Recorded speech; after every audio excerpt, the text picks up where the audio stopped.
Hey, welcome back to part two, where I'm going to be giving my commentary on Corey Feldman versus the world. Thank you so much for all of your sweet comments on my last video. I took screenshots of lots of questions that you all have, so I will be answering them as I go through the film. So feel free to leave any other questions that you have below. As a brief content warning, I will be covering some heavier topics such as drug use, so something to be aware of. I also want to say these statements are made based on my firsthand experience unless otherwise specified.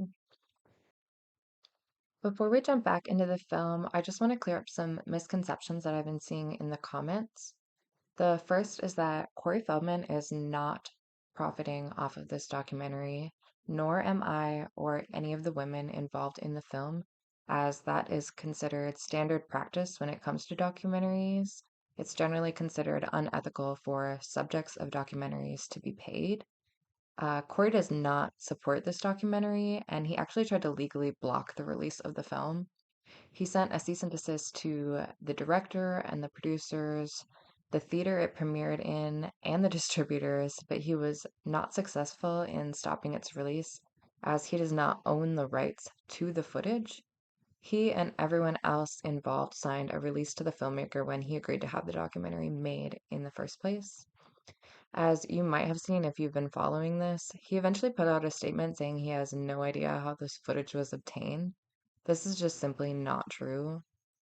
So just to show you, here is him with the director talking about her being on tour with us to make the documentary. Okay. Here's the deal. So Marcy's on the bus with us because Marcy is the documentarian who's making the film you're watching. And now that she's living the life with us, she is part of the adventure whether she likes it or not. You can't just be a bird on a wall or a fly on a wall when you're living it. A bird on a wall, you guys. So it's pretty obvious to see, but also as someone who was there, I can confirm that he had full knowledge of the documentary being made. He signed a release, everyone in the band signed a release, and he invited the director into his home and onto our tour multiple times to film and interview us specifically for this documentary that he wanted to be made. I had heard years back that when it got to the editing process, he suddenly had a problem with the whole thing because he didn't want them to use a lot of the footage that they had. And when they tried to move forward with it, he wanted the whole thing shut down. The director, Marcy Hume, ended up getting a job as a vice president of A&E around the same time as all this was happening. And as far as I knew, the project got shelved and it was probably never going to come out. It did obviously eventually get finished, but it happened very slowly and very quietly. I personally didn't know anything about it until I received a phone call from her 3 weeks before it premiered to let me know it was happening and to ask if I was available to come to the theatrical release in Los Angeles to see the film and do a Q&A. So hopefully that clears up the nature of the film. If you purchase it, none of that money is going to Corey Feldman. It was an authorized documentary that he later decided that he didn't approve of. It's meant to be unbiased, but in my opinion, it's way more than fair to Corey, and if anything, it doesn't give enough voice to most everyone else involved or cover a lot of what happened in the aftermath, which is the reason why I'm doing this commentary in the first place. The most prevalent voice in the film is Corey's, and he was allowed to say quite a lot unchecked and without very much opposition.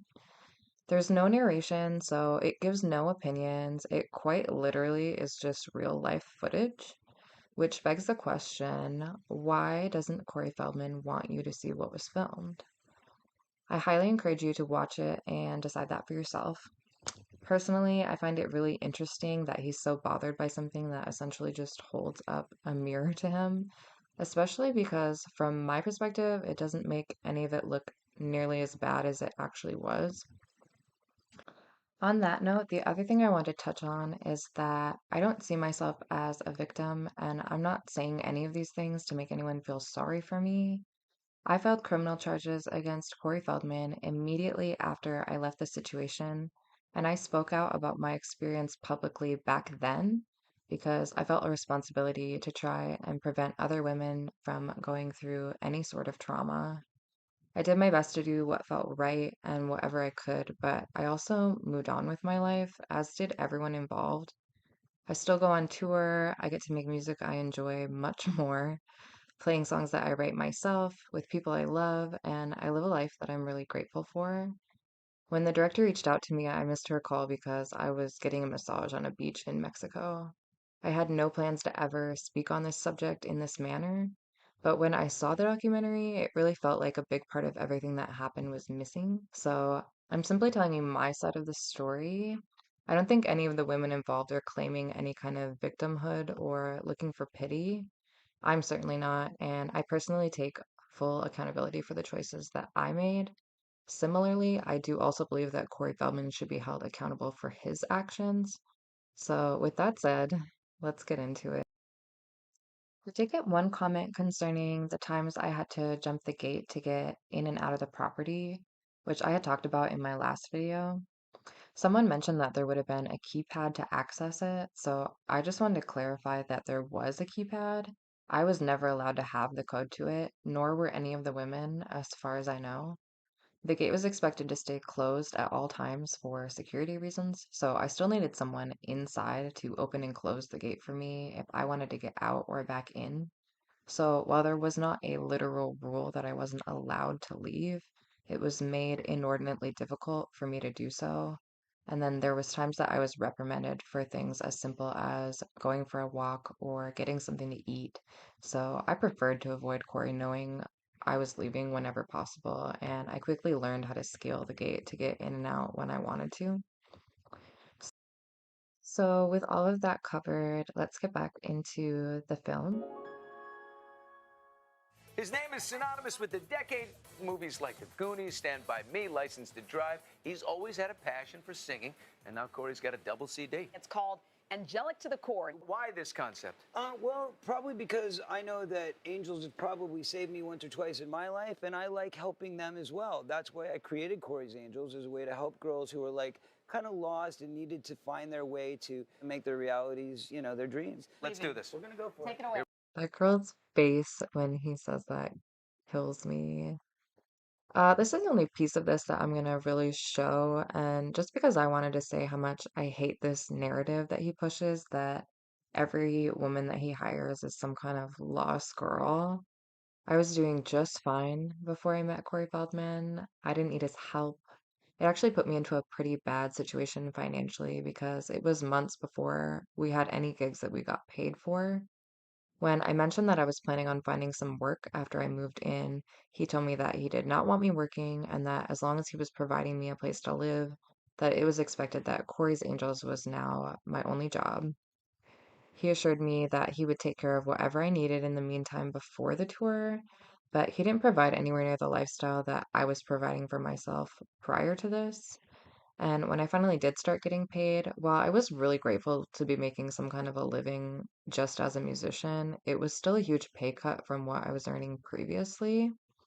Obviously, this was a choice that I made, but once I had made the jump to move in, I was quickly in a position where I had no money. And then the more time that went on, the more it felt like I had already invested so much into it that I really wanted to see it through. So I stuck out months of no income to go on the first small tour, and I stuck out that smaller tour to go on the larger tour with the bigger shows. All of this to say, I just don't like this rhetoric he pushes because not only was I not some desperate girl in need of his help or a need to be saved, but I don't particularly feel like he was helping me any more than I was giving up certain things to do things his way. Similarly, the other women in the band were by no means lost girls that needed help.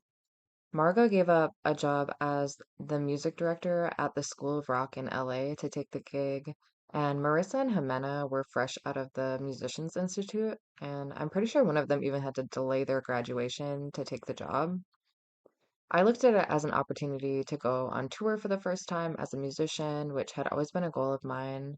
I got to perform one of my original songs at most of the shows to some pretty big audiences, and it obviously provided me a free place to live in Los Angeles, which is a very expensive city. I really just was looking at it the same way anyone would look at a potential career or business opportunity. I'm sure most people have worked a job they didn't like with a boss they hated at least once in their life. But he actually seemed like a really nice person at first, and I just really didn't know who he was or much of anything about him. I've seen a lot of criticism online with people making comments saying we were just there because we wanted money or success. And I just want to say, yeah, duh. Like, of course. Like, I wasn't there because I was a big fan of his music.